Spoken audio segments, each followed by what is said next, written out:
अस्सलाम वालेकुम स्टूडेंट्स।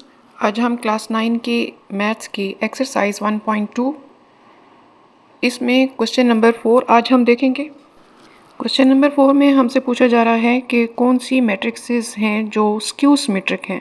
इससे पहले हमने क्वेश्चन में देखा था कि सिमेट्रिक पूछा जा रहा था। सिमेट्रिक मतलब जिसका ट्रांसपोज वापस उसी के ही इक्वल आए।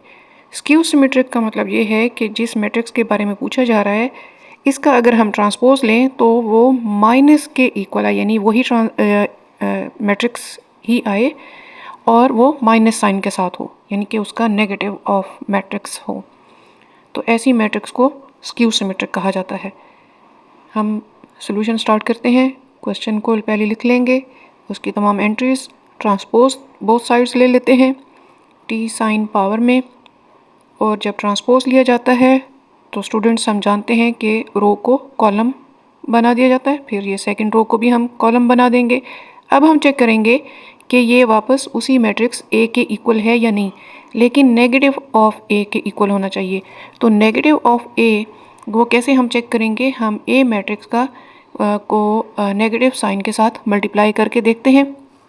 माइनस साइन हम बोथ साइड्स मल्टीप्लाई कर लेंगे, यानी कि ये इस तरह से है जैसे कि -1 हम बोथ साइड्स मल्टीप्लाई कर रहे हैं। सिर्फ नेगेटिव साइन का मतलब यही होता है कि हम -1 बोथ साइड मल्टीप्लाई कर रहे हैं।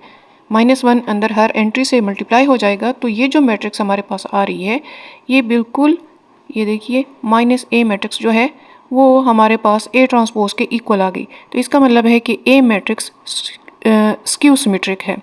स्क्यू सिमेट्रिक वही मैट्रिसेस होती हैं, एक बार फिर इस बात को रिवाइज कर लेते हैं। स्क्यू सिमेट्रिक वही मैट्रिसेस होती हैं जिनके ट्रांसपोज उनके नेगेटिव के इक्वल आ जाए।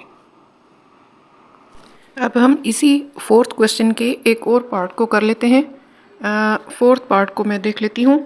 इसमें डी मैट्रिक्स दी गई है और इसकी एंट्रीज कुछ इस तरह से हैं 0 3 2 -3 0 1 -2 -1 और 0।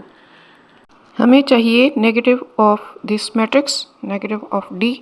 तो वही काम हम करेंगे कि जैसे पहले हमने किया, नेगेटिव साइन को बोथ साइड्स मल्टीप्लाई कर लेंगे। तो ये नेगेटिव साइन अंदर हर एक एंट्री से मल्टीप्लाई हो जाएगा, पॉजिटिव नेगेटिव हो जाएंगे, नेगेटिव पॉजिटिव हो जाएंगे। तो ये मैट्रिक्स हमें कौन सी मिल गई है, -d मिल गई।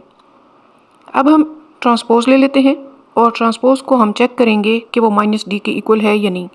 डी ट्रांसपोज लिया, टी साइन हमने पावर में लिया और ट्रांसपोज करेंगे जिसमें रो को हमने कॉलम बना लिया, तीनों रोज को हमने 3 कॉलम्स बना लिए। ये मैट्रिक्स हमें मिल गई डी ट्रांसपोज। तो इसे चेक करें, ये देखें ये -d के इक्वल है। डी ट्रांसपोज -d के इक्वल है, तो इसका मतलब है कि मैट्रिक्स डी भी स्क्यू सिमेट्रिक है।